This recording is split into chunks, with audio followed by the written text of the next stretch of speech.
guys, welcome to Jerustic. എൻ്റെ പപ്പ ഇത് പാനിപ്പൂരി വീട്ടിൽ ഉണ്ടാക്കിയിട്ടുണ്ട്. ഇപ്പം എന്നാൽ പിന്നെ നമുക്ക് നോക്കാം ഇത് എങ്ങനെയാണ് കഴിക്കുന്നത്. ആദ്യം നമ്മൾ ഇതിനൊരു ഹോൾ ഇടണം. 2 തള്ളകളും ഉണ്ട് ഇങ്ങനെ. ഓക്കെ അല്ലേ?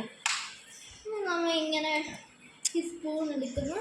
എന്നിട്ട് ഇതങ്ങ് കോരി ഇതങ്ങ് ഇതിലോട്ട് ഫില്ല് ചെയ്യണം.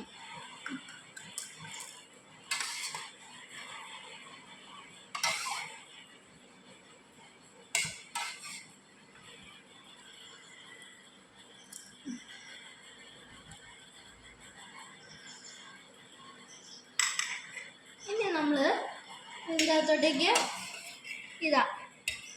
ഈ കലക്കി വെച്ചിരുന്ന ഈ വെള്ളം ഒന്ന് ഒഴിക്കുന്നു. പുളിവെള്ളം ഇങ്ങനെ എടുത്ത് ഇതിലോട്ട് ഇങ്ങനെ ഒഴിക്കുന്നു. എന്നിട്ട് നമ്മൾ ഇതങ്ങ് വായിലോട്ട് ഇങ്ങനെ മൊത്തനോട് വെച്ചങ്ങ് ചവച്ചടിക്കണം. ഇതുപോലെ